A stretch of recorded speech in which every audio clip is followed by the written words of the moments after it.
آپ کو کٹہرے میں آنا ہے، آپ کو ذمہ داری ہے آپ کی، آپ کو بتا کیوں تھپڑ مارا آپ نے؟ میں نے لگا میں تو اسلام اس لیے لایا تھا کہ میری عزت اور بڑھ جائے گی۔ تو آپ نے فرمایا تو بدلہ دے، عزت اسی میں ہے، واہ میدان میں آپ۔ اللہ اکبر۔ اس نے کہا مجھے ایک رات کی مہلت دے دے، صبح میں بتاؤں گا۔ رات کو اس نے اٹھایا سارا سامان اور وہ بھاگ گیا واپس، اور اپنے ملک میں جا کے پھر سے عیسائی ہو گیا، مرتد ہو گیا۔ لوگوں نے حضرت عمر سے کہا، گویا کہنے والوں نے کہا اور سوچا کہ جناب ایک بادشاہ وقت کو ضائع کیا۔ تو تاریخ مسکرا کے کہہ رہی تھی عمر نے بندہ ضائع نہیں کیا، عمر نے رسول اللہ کا دین نافذ کیا۔ آپ دین نافذ کریں، جو ضائع ہوتا ہے سو ضائع ہو جائے۔ ہمیں سب سے پہلے اپنے آپ پر قانون کو، دین کو نافذ کرنا، اپنے گھر پہ دین کو نافذ کرنا۔ امام علی مقام رضی اللہ تعالیٰ عنہ، ان کے میدان میں نکلنے کا فلسفہ آپ سمجھیں۔ امام حسین رضی اللہ تعالیٰ عنہ کا فلسفہ یہ ہے کہ یہ جو یزیدی ہیں یہ حدود اللہ کو پامال کر رہے ہیں، یہ محرمات کو حلال کر رہے ہیں، لہذا ان کے خلاف کھڑے ہونا ہے، نفاذ دین کے لیے، شریعت کی حدوں کو برقرار کرنے کے لیے۔ اور اس کا نتیجہ نکلا، امام علی مقام رضی اللہ تعالیٰ عنہ نے اس مقصد کو اتنا بڑا مقصد جانا کہ ساری اولاد اس راستے میں قربان کر دی، اپنی جان تک دے دی۔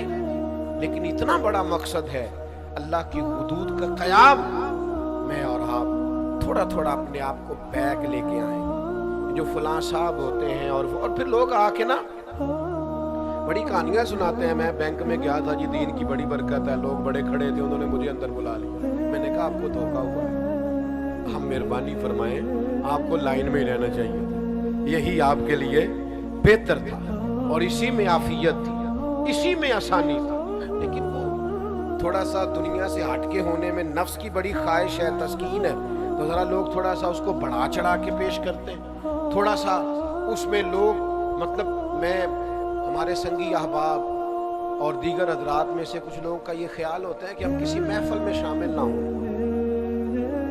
ہم کسی دینی تقریب میں کسی عالم کی، کسی مبلغ کی کوئی بات نہ سنیں، ہم الگ سے جائیں تاکہ ہماری ویڈیو بن جائے، ہماری فوٹو آ جائے، ہمارے تعلقات کا پتہ ہو جائے۔ ہمارے صاحب قبلہ عالم فرمایا کرتے تھے، جو فیض مسلمانوں کے اجتماعی مل کے بیٹھنے میں ہوتا ہے وہ اکیلے اکیلے بات کرنے میں نہیں ہوتا۔ میرے عزیزو، امام علی مقام کے پیغام کو سمجھیے۔ میری آخری بات، اس کو اچھے طریقے سے اپنے دل میں جگہ دیجیے گا، یہ میری گفتگو کا خلاصہ بھی ہے اور ہم سب کے یہاں آج جمع ہونے کا مقصد بھی ہے۔ شریعت اسلامیہ کو سمجھیے، شریعت کے مزاج کو سمجھیے، اور دین دنیا میں نافذ ہونے کے لیے آیا ہے، اس کے نفاذ کے لیے اپنے آپ کو پیش کیجیے۔ شریعت اسلامیہ کے جو قانون ہیں، حلال و حرام کے جو مسائل ہیں، ان کو سمجھیے، اس پر غور کیجیے، اور سب سے پہلے اپنے آپ کو پیش کیجیے، دین کا نفاذ کیجیے، پھر اپنے بچوں پر، پھر اپنے گھر پر، پھر آپ کے دوست، اپنے دوستوں میں اس بات کی ترویج کیجیے کہ یہ شریعت کا حلال ہے اور یہ شریعت کا حرام ہے۔ وہ ماحول نہ بنائیے کہ دوست جرم کر کے آیا اور ہم نے اسے پناہ دینی۔ دوست ہی مشکل وقت میں کام آتے ہیں، یہ زیادتی ہے دوست کے ساتھ۔ آپ اس کے مشکل وقت میں کام نہیں آ رہے، اس کے غلط وقت میں کام آ رہے۔ آپ کوشش کیجئے، توجہ دلائیے کہ میرے بھائی یہ آپ نے غلط کیا ہے، آپ اپنی غلطی کا ازالہ کریں، کبھی مجرموں کے ساتھ کھڑے نہ ہو، کبھی ظالموں کے ساتھ کھڑے نہ ہو۔ امام حسین رضی اللہ تعالیٰ عنہ کی فکر یہ ہے کہ آپ اپنے بچوں کے ساتھ ہوں، مستورات کے ساتھ ہوں، اہل خانہ کے ساتھ ہوں، لیکن آپ کو حق کے لیے کھڑا ہونا پڑے تو آپ ڈٹ جائیں، میدان میں رہیں، لیکن تھوڑی سی بھی کسی مقام پر بھی آپ لچک کا مظاہرہ نہ کریں۔ آپ یقین کر کے جانیں، یہاں تو یہ حال ہو گیا ہے کہ بالکل جس کو آسانی سے کہا جا سکتا ہے نا، اور ہماری بات بھی سنے گا، اس کو کہا جا سکتا ہے نا کہ یہ کام نہ کر، یہ جائز نہیں، لیکن صرف ہم اس لیے نہیں کہتے کہ یہ بندہ کہیں مجھے برا نہ کہے، بس ٹھیک ہے میں گڈ بک میں رہوں، مجھے کسی جگہ ملامت نہ کی جائے۔ بالکل ہمارے کہہ دینے سے وہ بدل جائے گا، ہمارے بات کرنے سے وہ اثر قبول کرے گا، لیکن نتیجہ یہ ہوتا ہے کہ چونکہ وہ کہیں میرا مخالف نہ ہو جائے، لہذا ہم بات ہی نہیں کرتے۔ اپنے گھر میں، اپنے قبیلے میں، اپنے خاندان میں اس بات کا رواج پیدا کیجئے کہ ہمیں شریعت کے اصول اور قاعدے ضابطے ان کا نفاذ کرنا ہے۔ اللہ کے حبیب علیہ السلام نے دعا دی، کہا اے اللہ اس مرد پہ رحم فرما جو صبح نماز کے لیے اپنی بیوی کو جگاتا ہے، کہا اے اللہ اس عورت پر رحم فرما جو صبح نماز کے لیے اپنے شوہر کو جگاتی ہے۔ وہ میرے دوستو، اللہ کا فرض ادا کرنے کا ٹائم ہے، اور میرے گھر میں میرے اہل خانہ میرے بچے سو رہے ہیں، میری ذمہ داری تو یہ تھی کہ میں ان کی نیند نہ دیکھتا، شریعت کا قانون دیکھتا، اٹھو وقت نماز ہے، لیکن وہ یہ ذرا دیر سے آیا ہے، یہ رات کو ذرا جاگتا رہا ہے، اس کے پیپرز کے دن۔ اب کیا بات کر رہے ہیں آپ؟ اپنے گھر کے اندر بھی ایک نظام نہیں بنا سکتے؟ میں تو ان بزرگوں کو جانتا ہوں جو کہتے تھے پتر آج میرے لیے کھانا نہ بنانا، اگر تو نماز کے لیے پر وقت نہیں اٹھ سکتی تو میرا بیٹا میرے کھانے کا تو گزارا ہو جائے گا، میں ہوٹل سے بھی کھا لوں گا، مجھے ڈر آتا ہے۔ تو اللہ کی حدوں کو توڑتے، سمجھتے نہیں بات۔ خدا را تھوڑا سا شریعت کے ماحول میں اپنے آپ کو ڈھالیے، امام حسین کی اصل فکر کو سمجھیے۔ میں نے جمعے میں کہا تھا، پھر کہتا ہوں، امام حسین کو ذاکروں، خطیبوں، نقیبوں، شاعروں، ادیبوں سے نہ سنا کرے صرف۔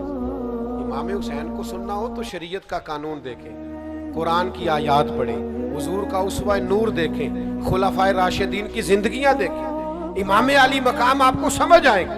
کوئی ان کا انوکھا فلسفہ نہیں ہے، وہ نفاذ قرآن کے لیے اور نفاذ شریعت کے لیے میدان میں ہے، وہ اللہ کا دین نافذ کرنے کے لیے میدان میں، وہ نظام خلافت کو پھر سے قائم کرنے کے لیے میدان میں۔ ہم نے اس کو موضوع تقریر بنا لیا، نکتہ افرینی، ہر سال ایک نیا نکتہ کربلا میں سننے کو ملتا ہے، ہر سال ایک نئی داستان سرائی اور نئی لذت سے واقع کربلا۔ چھوڑ دیں آپ، یہ کیا ہے؟ سادہ سا ان کا فلسفہ ہے، سادہ سا کہ ہمیں شریعت اسلامیہ کے ساتھ کھڑا ہونا ہے، اور امام علی مقام کے ماننے والوں کو بھی چاہیے ایسا نہ ہو کہ سارا سال یزیدیوں کے ساتھ رہیں اور یکم سے 10 محرم تک وہ حسینی بن کے میدان میں آ جائیں۔ ہم سے نہ رقم ہوں گے قصیدے یزید کے، ہم لوگ تو حسین کے سیرت نگار ہیں۔